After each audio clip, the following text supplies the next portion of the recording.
السلام علیکم. تمام ناظرین کی خدمت میں میں سید فیاض حسین صاحب آپ کی خدمت میں بڑے ہی ادب و احترام کے ساتھ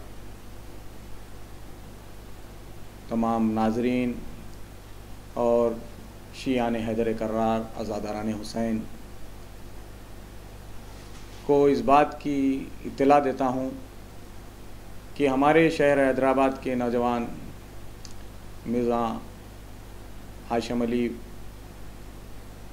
شیعہ اسلامک چینل جو یام شیعہ اسلامک چینل کے ذریعے سے ٹی وی چینل کے ذریعے سے آپ کے سامنے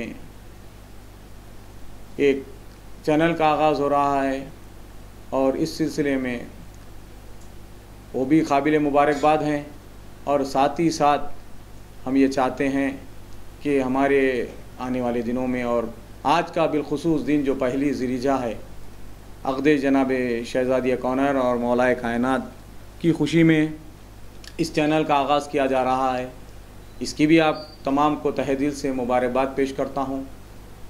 اور اس نوجوان کے دل میں یہ خیال اس وجہ سے آیا کہ ایک ہمارا اپنا چینل ایسا ہو جس سے صرف یہ چیزیں بتائی جائیں، نشر کی جائیں کہ جو ائمہ معصومین کے ذریعے ہم زندگی کیسے گزاریں، اور مجلس و جشن کے تمام اگر قدیم زمانے کے ہو یا اس وقت جو مجالسیں ہو رہی ہوں، ریلے کے لیے بھی اگر آپ ان سے ربط پیدا کر سکتے ہیں، اور ساتھ ہی ساتھ تمام اگر جو ہمارے عزاداران حسین ہو یا مدح اہل بیت میں جو شعر کہتے ہیں ان تمام حضرات، وہ بھی اپنا کلام اگر ریکارڈ کیا ہوا آپ کے پاس موجود ہے، قدیم سے قدیم بھی اگر ہیں، تو وہ بہتر ہے کہ ہمارے ہاشم صاحب سے ربط پیدا کریں.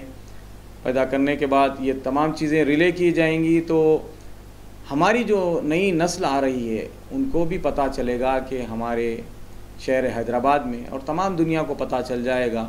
کیونکہ آج صرف جو ہے پہلی جو ذی الحجہ کی تاریخ میں اس خوشی کے موقع پر اس چینل کا آغاز صرف یوٹیوب اور فیس بک پر کیا جا رہا ہے. انشاءاللہ عید اکبر جو عید قدیر آ رہی ہے، اور اس دن تمام چینلز پہ اس چینل کو دیکھا جائے گا. جتنے آج کل کے نیٹ کنیکشنز ہو، ڈش وغیرہ ہے اور انٹرنیٹ وغیرہ سے، تو آپ یہ تمام چیزوں کا پروگرامز کو دیکھ سکتے ہیں. مگر یہاں کے جو لوکل نیٹ ورکس ہے، جو چینلز چل رہے ہیں، کیبل والے جو کیبل کے ذریعے آپ اپنے گھروں میں پروگرامز دیکھتے ہیں، اسی طریقے سے یہ چینل کو بھی دیکھا جا سکتا ہے. انشاءاللہ غدیر کے دن سے عید غدیر جو 18 ذی الحجہ کو ہمارے پاس بڑے ہی شہر حیدرآباد میں منائی جاتی ہے اور ساری دنیا میں مناتے ہیں شیعان حیدر کرار. تو میں اس دن کی مناسبت سے جو آغاز کیا جا رہا ہے، تو پہلے ہمارے پاس اس ہمارے چینل میں ہماری تمام یونٹ اور ہاشم صاحب کی جانب سے میں مولانا حجت الاسلام مولانا مرزا امام علی بیگ المعروف عمار صاحب قبلہ کا اس چینل میں خیر مقدم کرتا ہوں. اور میں چاہوں گا کہ قبلہ کی کچھ تعارفی تقریر فرمائیں، اور بہتر ہے کہ اس سلسلے میں اور تمام علماء کو آپ انشاءاللہ دن بہ دن ہم کوشش کریں گے کہ ہمارے ناظرین کو ہر عالم دین سے تقریر کا موقع ملے گا اور ایک موضوع دیا جائے گا. اور آپ حضرات بھی اگر کوئی چیز میں مشکلات درپیش آ رہی ہوں تو آپ ربط پیدا کریں اس چینل سے، تو انشاءاللہ عالم دین کو بلایا جائے گا اور آپ کے سوالات کے جوابات دیے جائیں گے. ایسے ہی مختلف پروگرام کا ہم وقتاً فوقتاً انشاءاللہ نشر کریں گے، تو دیکھتے چلے جائیے. اور میں خیر مقدم کرتا ہوں مولانا مرزا امام علی بیگ صاحب المعروف عمار صاحب قبلہ. السلام علیکم. وعلیکم السلام ورحمۃ اللہ وبرکاتہ. اعوذ باللہ من الشیطان اللعین الرجیم. لا حول ولا قوة الا باللہ العلی العظیم. الحمدللہ رب العالمین وصلی اللہ علی سیدنا محمد وآلہ الطاہرین. اما بعد فقد قال اللہ تبارک وتعالی فی محکم کتابہ المجید وهو اصدق الصادقین وقوله الحق بالحق. بسم اللہ الرحمن الرحیم. وانکحوا الایام منکم والصالحین من عبادکم وامائکم ان یکونوا فقراء یغنیہم اللہ من فضلہ واللہ واسع علیم. حاضرین محترم و ناظرین محترم کی خدمت میں سلام و عرض ادب کے بعد جو سب سے پہلے میں آج کی اس پرمسرت موقع پر آپ حضرات کی خدمت میں مبارکبادی پیش کرتا ہوں. اور سب سے پہلے منجی عالم بشریت امام زمانہ عجل اللہ تعالیٰ فرج شریف کی خدمت میں، اور اس مبارک موقع پر میں دعا گو ہوں کہ اللہ تعالیٰ تمام مؤمنین جہاں جہاں بھی شیعان حیدر قرار رہتے ہیں، چاہنے والے مولا کائنات کے ولایت مولا کائنات کے حامل ہیں، اللہ تعالیٰ انہیں بحق مولانا علی ابن ابی طالب اس وباء کرونا سے محفوظ فرمائے. اور جو مومنین مومنات اس وبا میں ملوث ہو چکے ہیں بحق بیمار کربلا سید سجاد علیہ الصلاۃ والسلام کے صدقے ان کو شفاء کاملہ و عاجل عطا فرمائے، اور بالخصوص شہر حیدرآباد اور مومنین حیدرآباد کو اس وباء کرونا سے محفوظ فرمائے. عزیزان محترم، آج میں آپ حضرات کی خدمت میں حاضر ہوا اور اس یام شیعہ اسلامک ٹی وی چینل کے ذریعے سے آپ حضرات تک پیغام پہنچانا چاہتا ہوں. اور اس پیغام کو پہنچانے کے لیے مجھے موصوف ہاشم صاحب نے موقع عطا کیا. میں شکر گزار ہوں، اس لیے کہ میرا اخلاقی فریضہ بھی ہے، اس لیے کہ رسول اکرم صلی اللہ علیہ وآلہ وسلم ارشاد فرماتے ہیں لم یشکر المخلوق ولم یشکر الخالق، کہ جو کوئی بھی مخلوق کا شکریہ ادا نہیں کرتا وہ خدا کا شکریہ ادا کیسے کر سکتا ہے. تو لہٰذا میرا اخلاقی فریضہ ہے کہ میں موصوف ہاشم صاحب کا شکریہ ادا کروں، اور انہوں نے باضابطہ یام شیعہ اسلامک ٹی وی چینل کو آپ حضرات کے درمیان پیش کر رہے ہیں، اور بطور احسن اس کی ذمہ داری کو اپنے کاندھوں پر لیے ہوئے آپ حضرات تک دین آل محمد کو، شریعت آل محمد کو، اور عزاداری امام حسین علیہ السلام کی ترویج کے لیے اور اقوال ائمہ معصوم علیہ السلام کو نشر کرنے کے لیے انہوں نے بیڑا اٹھایا ہے. میں اللہ تعالیٰ کی بارگاہ میں دعا گو ہوں کہ اللہ تعالیٰ موصوف ہاشم صاحب کو طول عمر کے ساتھ ساتھ صحت و سلامتی عطا کرے، تاکہ اسی طریقے سے خدمت دین، خدمت خلق اور ائمہ معصومین علیہ السلام کے پیغام اور ان کے اقوالات آپ حضرات تک پہنچا سکے. اب میں یہاں سے اپنی گفتگو کا آغاز کرتا ہوں کہ مجھے یہاں پر بلایا گیا ہے، اور ایک بات میں اور عرض کر دوں کہ انشاءاللہ آج چونکہ پہلی ذی الحجہ ہے تو بہرحال اس ویڈیو کو جو ہے آپ کو یوٹیوب اور فیس بک کے ذریعے سے نشر کیا جائے گا، لیکن اس کو جو منظر عام پہ لایا جائے گا وہ 18 ذی الحجہ، یعنی آپ کے ہمارے مولا کائنات علی ابن ابی طالب علیہ السلام کی ولایت کے اعلان کے ساتھ اس چینل کو آپ حضرات کے درمیان شائع کیا جائے گا. اس لیے کہ بہرحال اس کا نام ہی یام ہے، اور آپ حضرات بہتر جانتے ہیں یا علی مدد. تو مولا کائنات کی ولایت کے ساتھ ہی انشاءاللہ اس چینل کا آغاز ہوگا، اور میں امید کرتا ہوں کہ آپ حضرات اس سے بہت زیادہ مستفید ہوں گے. اور اس کے علاوہ اگر آپ حضرات کے ذہن میں کوئی سوالات یا آپ کے پاس کوئی ایسی مجالس یا کوئی اور چیزوں کی مثلا نوحجات ہو جو بہت قدیم ہو، یا دیگر جو ہے عزاداری سے منسلک کوئی اور اشیاء آپ کے پاس پائی جاتی ہیں اور چاہتے ہیں کہ وہ اس ٹی وی چینل کے ذریعے سے نشر ہو، تو آپ حضرات موصوف ہاشم صاحب سے رابطہ کر سکتے ہیں اور ان تک یہ پیغام پہنچائے تاکہ وہ اس پیغام کو دیگر افراد تک پہنچا سکیں. عزیزان محترم، میں نے جس آیہ کریمہ کو اپنا سرنامہ کلام قرار دیا ہے اس میں اللہ تعالیٰ نے ارشاد فرمایا وَأَنكِحُوا الْأَيَامَ مِنكُمْ وَالصَّالِحِينَ مِنْ عِبَادِكُمْ وَإِمَائِكُمْ إِنْ يَكُونُوا فُقَرَاءَ يُغْنِيهُمُ اللَّهُ مِنْ فَضْلِهِ. اللہ نے کہا کہ تم نکاح کرو کہ جو صالحین بندگان ہیں اور جو متقی ہیں، پرہیزگار ہیں، وہ آگے بڑھو اور نکاح کرو. کیوں؟ اس لیے کہ نکاح کرنے کا مطلب اکثر ہمارے معاشرے میں دیکھا جاتا ہے کہ جو پریشان ہوتا ہے اس سے کہا جائے کہ بھائی آپ جائیے نکاح کیجئے، تو فوراً وہ مسکرانے لگتا ہے کہ مولانا ہم تو بہرحال ابھی سے پریشان ہیں اور آپ چاہتے ہیں کہ نکاح بھی کریں تو اور پریشان ہوں۔ درحالی کی غلط فہمی ہے۔ آپ کے ہمارے رسول اکرم صلی اللہ علیہ وآلہ وسلم کی خدمت میں ایک شخص آیا، کہا کہ رسول اللہ میں بہت پریشان ہوں، رزق میں تنگی ہے، تو رسول اللہ نے اس سے فرمایا کہ جا اور جا کے نکاح کر۔ اس شخص نے کہا کہ رسول اللہ میں پریشان ہوں، کہا کہ نکاح کر۔ اس طرح سے 3 سے 4 دفعہ رسول خدا کی خدمت میں شخص آیا اور اپنی مصیبت کو بیان کرنے لگا، اپنے مشکلات کو پیش کرنے لگا، تو رسول اللہ نے صرف ایک ہی جواب دیا کہ جا کے نکاح۔ کیوں؟ اس لیے کہ اللہ نے وعدہ کیا ہے ان یکونوا فقراء یغنیہم اللہ من فضلہ، اگر تم فقیر ہوں گے تو اللہ تعالیٰ اپنے فضل و کرم سے تمہیں غنی بنا دے گا۔ یعنی لوگ یہ سمجھتے ہیں کہ شادی کرنے کا مطلب یہ ہے کہ بیوی آئے گی، اس کے بعد پھر جب بچے ہوں گے تو ان کے رزق کا، ان کے کھانے پینے کے اسباب کہاں سے مہیا؟ نہیں، یہ آپ نہیں لاتے۔ اکثر بیشتر آپ دیکھتے ہوں گے حیدرآباد کی تہذیب میں یہ ہے کہ دسترخوان بچھایا جاتا ہے، دسترخوان کے اوپر ایک شعر لکھا ہوتا ہے، میں نے بارہا اس کو بہرحال جو ہے مومنین کے درمیان پیش کیا کہ شکر خالق کا ادا کر، آمد مہمان پر رزق اپنا کھا رہا ہے تیرے دسترخوان پر۔ ہمیشہ یہ شعر لکھا ہوا دیکھا میں، اور یقین جانی یہ حقیقت ہے، یہ آپ نہیں کھلاتے۔ یہ جو مہمان آتا ہے، چاہے وہ زوجہ کی شکل میں ہو، چاہے وہ بیٹوں کی شکل میں ہو، چاہے وہ کسی اور کی شکل میں ہو، رشتہ دار کی شکل میں ہو، جو آ کے آپ کے دسترخوان پر رزق کھا رہے ہیں، وہ آپ کے رزق نہیں کھا رہے ہیں بلکہ اپنا رزق خود ساتھ لے کے آ رہے ہیں، اور جو ان کا بچا کچا رزق ہے وہ آپ کے رزق میں اضافہ کرتا چلا جائے گا، اور آپ کے رزق میں برکت ہوتی چلی جائے گی، آپ کے دسترخوان میں وسعت پیدا ہوتی چلی جائے گی۔ تو اگر انسان معاشرے میں پریشان حال ہے، مشکلات میں گھرا ہوا ہے، بلا و مصیبت میں گھرا ہوا ہے، تو بقول رسول اللہ وہ ازدواج کرے۔ لیکن بہرحال آپ غور کریں کہ ازدواج کرنے سے پہلے ہمارے ائمہ معصومین نے کچھ باتیں ہم تک پہنچائی ہے، کچھ ہمیں تعلیمات دیے ہیں کہ شادی کرنے سے پہلے، نکاح کرنے سے پہلے کن باتوں کا خیال رکھنا بہت ضروری ہے۔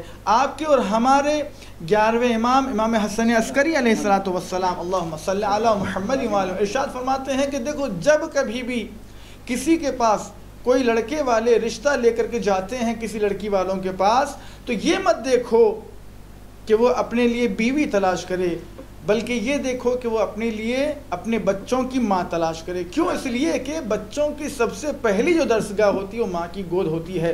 اگر ماں کی گود پاکیزہ ہوتی ہے اور علمی اعتبار سے جو ہے سرگوش ہوتی ہے تو بچے بھی ان کے پروان چڑھتے ہیں۔ اور یقین جانیے، آپ ذرا سا غور کریں تو آج معاشرے میں جو ہمارے یہاں بہت زیادہ پایا جاتا ہے وہ یہ ہے کہ جب کبھی کسی کے پاس جایا جاتا ہے رشتہ لے کر کے، کہتے ہیں فلاں لڑکی کتنی ڈگری پڑھی ہوئی ہے، ان کے پاس کتنا سامان ہے، یہ کتنا جہیز دیں گے، یہ کتنا ہمیں جو ہے بہرحال مہر کے طور پہ پیسہ، یا حیدرآباد کے گھوڑے اور جوڑے کی رقم۔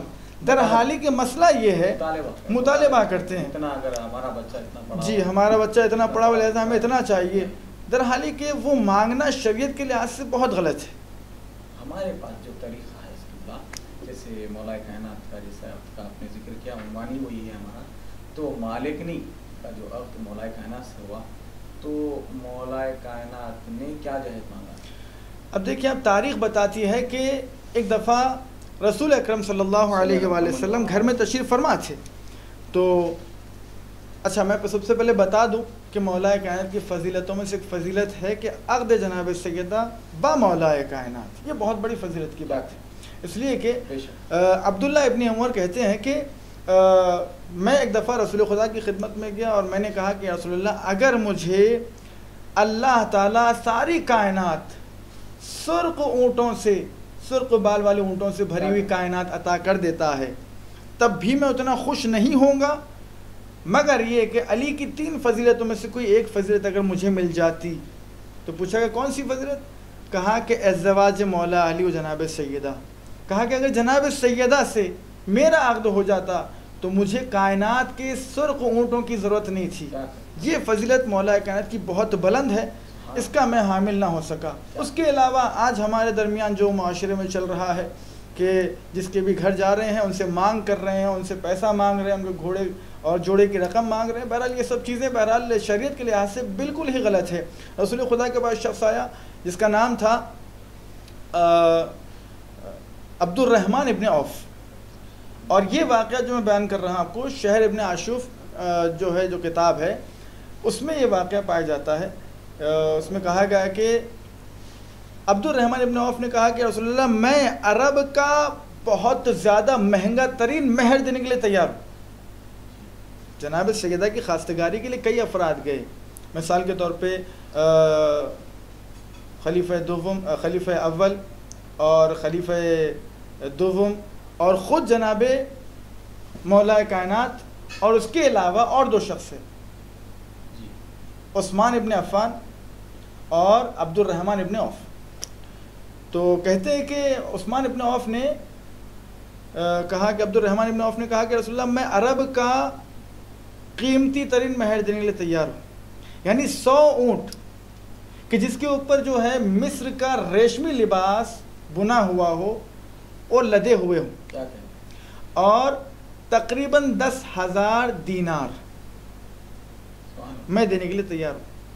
تو تاریخ کہتی ہے کہ رسول خدا کے چہرے پہ غضب کے آثار نمودار ہوئے، اور رسول خدا کے سامنے کچھ کنکریاں پڑی ہوئی تھی پتھروں کی، اس کو مشت بھر اٹھایا اور اس کے منہ پہ دے مارا، کہا کہ تو کیا سمجھتا ہے کہ ہم مال دنیا کے لیے یا تو اپنی دولت کے ذریعے سے ہم پہ روب جتانا چاہتا ہے؟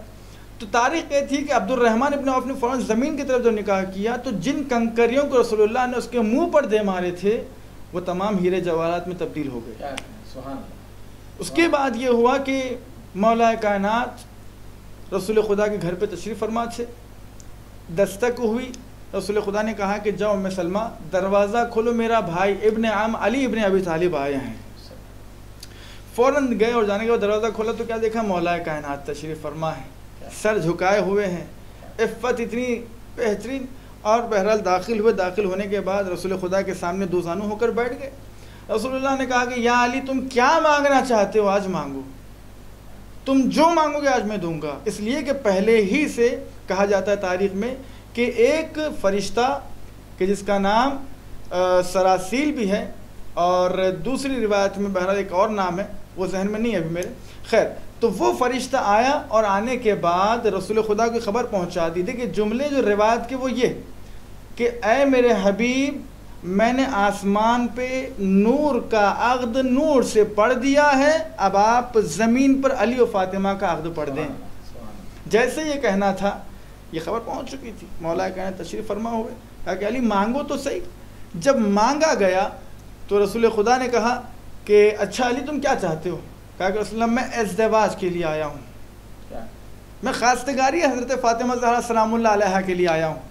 تو تب رسول خدا نے کہا کہ دیکھو علی امرها الی ربها، یہ معاملہ اس کے رب کے ہاتھ میں ہے، خدا جسے چاہے گا اسے عطا کرے گا فاطمہ کو۔ تو فوراً رسول خدا اٹھے۔ اچھا ایک پیغام یہاں پر رسول خدا نے دیا کہ میں فوراً پہلے جناب سیدہ کی خدمت میں پہنچے، کہا کہ اے بیٹی فاطمہ تمہارے عقد کے لیے ایک ایسا شخص آیا ہے کہ جو امام المتقین ہے، امام الصادقین ہے، امام الاولین ہے، امام الآخرین ہے۔ تو عزیزان محترم ذرا سا آپ غور کریں کہ رسول خدا یہاں دو پیغام دیے۔ ایک تو یہ کہ جب کبھی لڑکا یا لڑکی کا رشتہ آئے تو فوراً آپ ہاں نہ کہہ دیں کہ باپ ہونے کی حیثیت سے میں نے ہاں کہہ دی یا ماں ہونے کی حیثیت سے میں نے ہاں کہہ دی، نہیں، اسلام نے کسی کے اوپر زبردستی نہیں کیا ہے، اس لیے کہ یہاں پر زندگی لڑکے اور لڑکی کو گزارنی ہے، نہ باپ کے ساتھ گزارنی ہے نہ ماں کے ساتھ گزارنی ہے۔ تو بہرحال دونوں کے جو تصورات ہیں، دونوں کے جو خیالات ہیں وہ ایک جٹ ہونے چاہیے، تب جا کے ان کے درمیان کف ہم وزن اور ہم پلہ جو ہے ایک ازدواجی سلسلہ جاری ہو سکتا ہے۔ خیر رسول خدا نے کہا کہ اچھا دوسری بات جو وہ یہ ہے کہ جناب سیدہ کے سامنے بیٹھ کے رسول خدا نے جناب مولا کائنات کے فضائل بیان کرنا شروع کیے کہ وہ شخص تمہاری خواستگاری کے لیے آیا ہے کہ جو امام المتقین ہے، امام الصادقین ہے۔ کہنے کا مطلب کہ رسول خدا درس دے رہے ہیں، دیکھو جب کبھی رشتہ کسی کے یہاں لے جاؤ تو اسے یہ دیکھو کہ وہ متقی ہے کہ نہیں ہے، وہ پرہیزگار ہے کہ نہیں ہے، وہ نمازی ہے کہ نہیں ہے، وہ روزہ رکھتے ہیں کہ نہیں رکھتے ہیں، محرمات الہیہ کو محرمات الہیہ سے بچتے ہیں کہ نہیں بچتے ہیں، واجبات الہیہ کو انجام دیتے ہیں کہ نہیں دیتے ہیں۔ اس کو مت دیکھو کہ کتنی ڈگری پڑھی ہوئی ہیں یا کتنا پڑھا ہوا ہے یا کتنی مال و دولت کی ملکہ ہیں، یا بہرحال یہ سب چیزیں اس لیے کہ آج ہمارے معاشرے میں اگر ہم اس چیز کو رائج کرتے ہیں کہ ہم یہ کہیں کہ لڑکی کو نماز کا طریقہ آتا ہے کہ نہیں آتا ہے، قرآن کس طرح سے پڑھتی ہے، یقین جانیے آج جو والدین اپنے بچوں کو ڈگریاں پڑھاتے ہیں تاکہ شادی ہونے میں آسانی ہو جائے، وہی والدین اپنے بچوں کو بچیوں کو دین اسلام کی ترغیب دیں کیونکہ رشتہ بہت اچھا آئے۔ تو جب یہ چیزیں عام ہونے لگے گی تو پھر معاشرے سے گناہ ختم ہوتے جائیں گے، ایک بہترین معاشرہ بن کے ہمارے سامنے تیار ہو کے آ جائے گا۔ یہی تھا خلا کہ اب جیسے آپ نے عرض کیا کہ لڑکی سے پوچھنا چاہیے، تو یہاں پہ تعلیم جو دلوائی جا رہی ہے لڑکی کو، ماں باپ یہ چاہتے ہیں کہ کل کچھ تو پہلے سے ہی معاشرے میں ماں باپ اپنے بچی کے ذہن میں یہ بات ڈالی جا رہی ہے کہ کل کچھ ہوا تو تم کسی کے محتاج نہ رہو۔ تو آپ کیسی تربیت دے رہے ہیں؟ اس کے ذہن میں یہ بات بیٹھا رہے ہیں، آپ یہ بات داخل ہو رہی ہے اس کے دماغ میں پہلے سے فتنہ ٹائپ کی بات آپ ڈال رہے ہیں، ڈال کے کہہ رہے ہیں کہ آپ پڑھ لکھ کے کل کچھ ہو جائے تو تم مختار ہو۔ نہیں ایسا نہیں، آپ ذرا اس پہ روشنی ڈالیں۔ جی بالکل صحیح بات ہے۔ یہ کہا جاتا ہے کہ بیٹا دیکھو تم پڑھائی کرو، اپنے پیروں پہ کھڑے رہو تاکہ خدا نہ خواستہ کل کے تمہارے ساتھ کچھ برا ہو جائے تو تم اپنے پیروں پہ کھڑی رہ سکو۔ یہ احتیاط بہرحال ٹھیک ہے، لیکن اس چیز کے ذریعے سے، اس احتیاط کے ذریعے سے جو بات ذہن میں ڈالی جا رہی ہے وہ غلط ہے۔ یہ اسی طریقے سے جیسے جناب یعقوب سے ان کے بھائیوں نے کہا تھا، ان کے بیٹوں نے کہا تھا کہ بابا ہم یوسف کو لے جانا چاہتے ہیں، تو جناب یعقوب نے کہا تھا دیکھو بیٹا ذرا سا خبردار رہنا کہیں اسے بھیڑیا نہ کھا جائے۔ تو بات ذہن میں تھی نہیں، ایک بات کی وجہ سے دوسری بات ذہن میں آ گئی اور وہی ہوا۔ واپس آنے کے بعد کہا کنویں میں ڈال کے کہا کہ اس کو بھیڑیا کھا گیا۔ تو جو چیز پہلے سے لوگوں کے ذہن میں ڈالی جاتی ہے تو پھر وہی چیزیں سامنے آنے لگتی ہیں۔ نہیں، آپ یہ تربیت دیجیے، تعلیم دیجیے کہ تم اپنے کردار کو اس طرح سے اپنے جو ہے شوہر کے سامنے پیش کرو کہ کبھی تمہیں اس چیز کی نوبت ہی نہ آئے، تو پھر انسان کی زندگی کامیاب زندگی کہلاتی ہے۔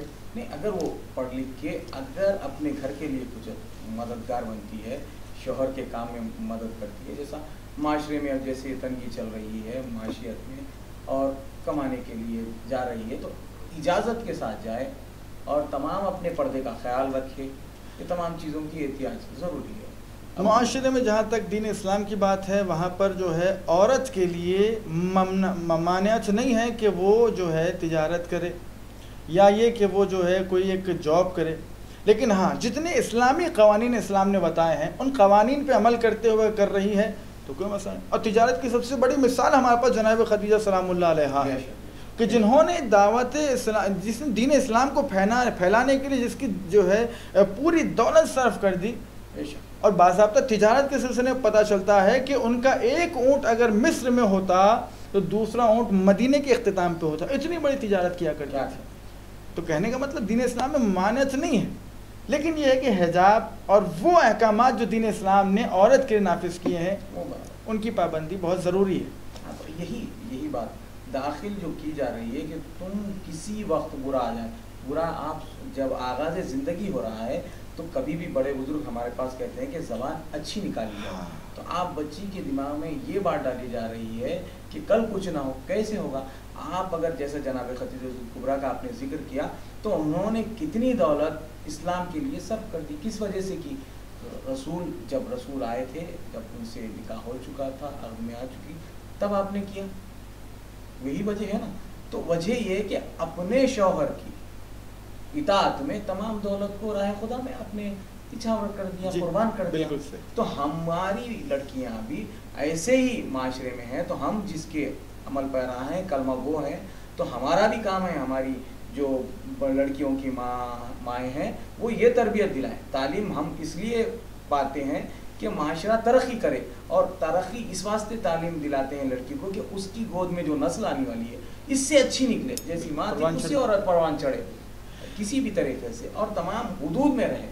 آج کے جو معاشرہ چاہتا ہوں آپ کی بات کی قطع کلامی کے لیے کہ دو چیزیں دیکھیے آپ، معاشرہ جو آج خراب ہو رہا ہے، آج آپ دیکھیں گے جگہ جگہ پہ طلاقیں زیادہ ہو رہی ہے، تو اس کی وجہ صرف دو چیزیں۔ ایک تو یہ کہ والدین پہلے ہی سے ذہن میں ڈالتے ہیں بیٹا تم پہلے اتنی پڑھائی کر لو کہ اپنے پیر پہ قدم پہ کھڑے ہو سکو، ایک تاکہ خدا نہ خواستہ کوئی برا وقت آئے، جو کوئی برا وقت آئے کہہ دیا تو فوراً ان کے ذہن میں بیٹھ جاتی ہے بات کہ ہمارے پاس کوئی وقت آتا ہے تو ایک راستہ ہمارے لیے ہے، وہ ہم پیروں پہ کھڑے رہیں گے۔ ایک دوسری بات یہ ہے کہ جب اپنی زندگی کا آغاز کرتے ہیں تو اس آغاز میں خدا نہ خواستہ کوئی گناہ تو نہیں ہو رہا ہے، یعنی مثلا شادی ہو رہی ہے، شادی ہونے سے، نکاح ہونے سے پہلے ہمیں کن چیزوں کا لحاظ رکھنا ہے. یہ ایک علامہ مجلسی علیہ رحمہ کا واقعہ، میں نے علماء کے جو ہے واقعات کے سلسلے میں ایک واقعہ پڑھا تھا کہ انہوں نے کتنی جو ہے احتیاط کیا تھا. کہتے ہیں کہ میں ایک دفعہ نماز مغرب پڑھنے کے لیے مسجد میں گیا تو اس زمانے میں یہ تھا کہ لوگ مشک میں پانی بھر کے لوگوں کو بیچا کرتے تھے، پلایا کرتے تھے. تو ایک مشکیزے والا آیا اور مشکیزہ اپنا رکھا اور وہاں نماز پڑھنے لگا. تو کہتے ہیں کہ باقر مجلسی علیہ رحمہ بہت چھوٹے تھے. ان کے والد محمد تقی مجلسی علیہ رحمہ یہ کہتے ہیں کہ میرا بیٹا اس مشک کو توڑنے لگا. میں جیسے نماز ختم کیا، میں نے اپنی زندگی کے اوپر پورا اپنا جو ہے اپنی نگاہ کو دوڑانے لگا کہ مجھ سے کہاں خطا ہوئی جس کی بنا پہ میری اولاد پہ یہ اثر آیا ہے. فوراً وہ اپنے واپس گھر گئے، اپنی زوجہ سے کہا کہ میں نے اپنی زندگی پہ نگاہ دوڑا لی، مجھے تو کوئی ایسا کام نظر نہیں آیا کہ جس کی بنا پہ میں بچے پہ کوئی برے اثرات پڑیں. کیا تم سے کوئی ہوا تھا؟ کہا کہ ہاں، میں ایک دفعہ فلاں کے باغ میں گئی تھی اور میرے ہاتھ میں چھوٹی سی ایک پن تھی، میں نے اس پن کو انگور پہ مارا، اس سے ایک قطرہ انگور کا رس آیا، میں نے اس کو چکھا، دیکھا میٹھا ہے کہ کھٹا ہے. تو کہا کہ وہی وجہ ہے جو آج تمہارے بیٹے جو اثرات ہوئے ہیں وہ یہ ہے. تو پہلے کے علماء اتنی جو ہے کیا کہتے ہیں آپ کے احتیاط کیا کرتے تھے، اور وہی علامہ مجلس علیہ رحمہ آج ہمارے درمیان دین آل محمد کو نشر کرنے میں، احادیث کی کتابوں کو نشر کرنے میں سب سے آگے. 110 جلد بہار الانوار کے انہوں نے لکھ دی ہے. تو کہنے کا مطلب یہ ہے کہ اتنی احتیاط ہے. لیکن ہمارے یہاں کا معاشرہ یہ ہے، یا ہمارے یہاں کا نہیں بلکہ میں تقریباً جہاں دنیا میں انڈیا میں جہاں بھی میں گیا ہوں، چاہے گجرات ہو، چاہے وہ آپ کے اطراف آندھرا ہو، یا پھر بمبئی ہو، یا کوئی اور دیگر مثلاً جو ہے جو مقامات پہ میں گھوما ہوں، بنگلور وغیرہ، تو یہ جو ہماری شادیاں ہوتی ہیں ہمیں یہ غور کرنا ہے کہ ہماری اس بنیادی، ابھی ہماری زندگی کا آغاز ہونے والا ہے، زن و شوہر کا آغاز ہونے والا ہے، کہیں خدا نہ خواستہ کوئی حرام کام سے تو اسٹارٹ نہیں ہو رہا ہے، شروع تو نہیں ہو رہی ہے. ہم کو اس کو بھی غور کرنی ہوگی کہ وہ رسومات کہ جس کے ذریعے سے حرام میں ملوث ہونے کا خطرہ ہے، ان رسومات کو ختم کر دیں. اس لیے کہ بہرحال ہر رسم کی مخالفت کرنا بھی بہرحال صحیح نہیں ہے، اس لیے کہ بڑے بزرگان نے جو رسم و رواج ہمارے درمیان چھوڑے ہیں وہ کسی نہ کسی ایک وجہ کی بنا پہ، مثال کے طور پہ ہمارے یہاں ہلدی، چکسا، مہندی کے جو بہرحال جو رسم و رواج ہوتے ہیں، بہرحال ایک لحاظ سے ٹھیک ہے، جہاں اس میں حرام کاری نہ ہو بہرحال وہاں تک وہ ٹھیک ہے. جیسے زندگی میں کہا گیا ہے کہ کڑوے بادام، آمی، ہلدی وغیرہ کا جو ہے بدن پہ لگنا ضروری ہے، کیونکہ بدن میں جو ہے ایک طرح کی نشو و نما بڑھتی ہے اور انسان کی جو ہے صحت و سلامتی کے ساتھ جو ہے اپنے بدن کو بڑھاتا ہے کڑوے بادام، آمی، ہلدی لگنے سے. تو یہ اس کی بنا پہ بہرحال جو ہے اس یعنی ایک رسم کی وجہ سے انسان کے بدن پہ زندگی میں ایک دفعہ کڑوے بادام لگ رہے ہیں. تو بہرحال اگر اس میں حرام کا خدشہ نہیں ہے تو منانے میں کوئی حرج نہیں ہے. ہم کوئی بھی خوشی، چاہے وہ ولادت ائمہ معصومین ہوں اور اہل بیت علیہ السلام کی، اب جیسا ایک اب آج کی تاریخ ہے، پہلی ذی عقد کے بارے میں جناب شہزادی کون ملائکہ نے، تو یہ منانے کا مقصد جو ہے کہ انہوں نے جیسی سادگی سے شادی کی اسی اعتبار سے ہمارے پاس بھی ہونی چاہیے. اور سب سے زیادہ ہمارے پاس جو تکلیف کا باعث یہ ہے کہ دولت مند حضرات ہیں، وہ چاہیں گے کہ مجھ سے زیادہ دولت مند رتبے والا اس کی لڑکی سے میری بچے کی شادی ہو جائے، یا لڑکی ہے تو وہ چاہے گا کہ، تو کیا اسلام ایسے ہی پنپے گا کہ دولت مند سے رشتہ جوڑے، غریب سے رشتہ جوڑے؟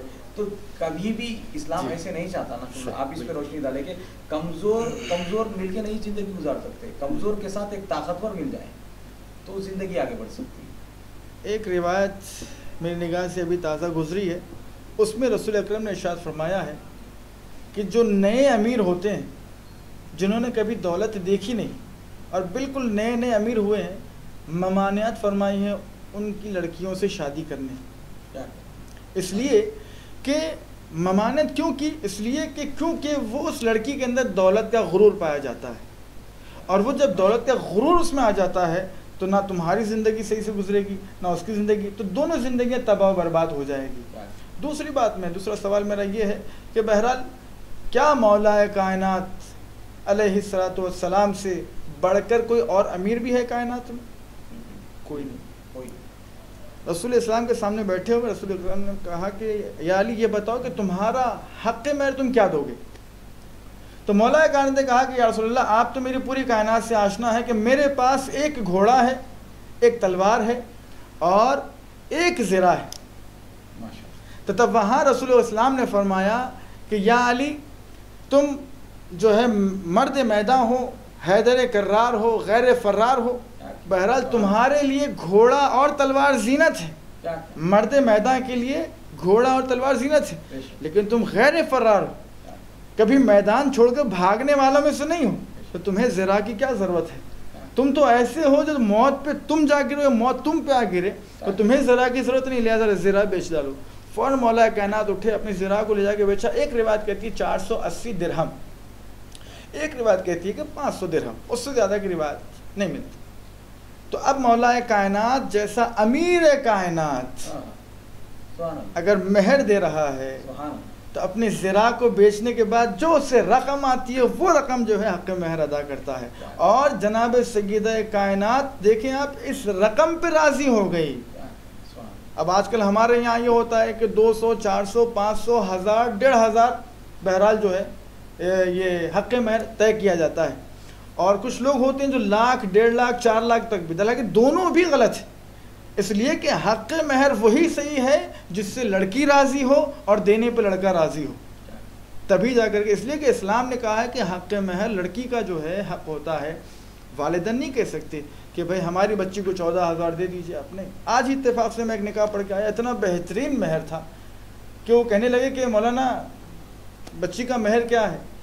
تو میں نے کہا کہ وہ تو آپ بتائیں گے، بچی سے پوچھ کے بتائیے. ارے کیا بچی سے پوچھنا، ہم ہی بتا دیں 14,000. میں نے کہا نہیں، بچی سے جا کے پوچھیے آپ، اس لیے کہ بچی کا حق ہے مہر. تو فوراً ہی وہ شخص گئے اور جانے کے بعد اپنی لڑکی سے پوچھا تو لڑکی نے کہا کہ 12 سلوات اور 1 ناد علی.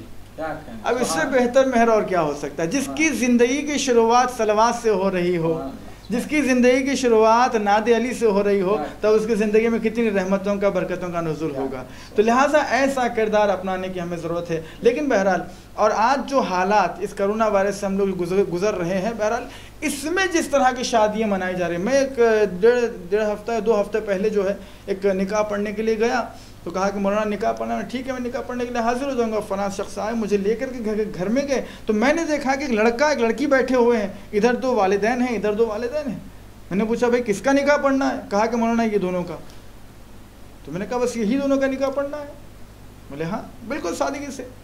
نہ گھوڑے جوڑے کی رقم، نہ جہیز کا ٹینشن، نہ پھولوں کا سہرا کا. ہاں جیسے میں بیٹھا تو پھول وغیرہ پہنا دیا گیا ان کو. میں نے کہا کہ ان کے چاچا ماموں وغیرہ سب کہاں پر ہے؟ کہا کہ سب ویڈیو کالنگ پہ ہیں. تو میں نے کہا پھر کھانے وانے کا انتظام؟ کہا کہ مولانا ہم نے وہاں پر جو ہے آرڈر دے دیا ہے ایک جگہ پر، وہاں سے بریانی کی پیکٹ پیک ہو جائے گی. جیسے نکاح ختم ہوگا ہمارا بیٹا جائے گا، سب کے گھروں پہ بریانی کے پیکٹ سرو کر کے آ جائے گا. تو میں نے کہا اتنا سمپل شادی کا طریقہ آج تمہاری جان پہ بنی ہے تو جا کر کے تم اس چیز کو اپنا اندر. حالی کہ اسلام 1400 سال پہلے سے کہہ رہا ہے نکاح آسان کرو تاکہ لوگ زنا کی طرف متوجہ نہ ہو سکیں.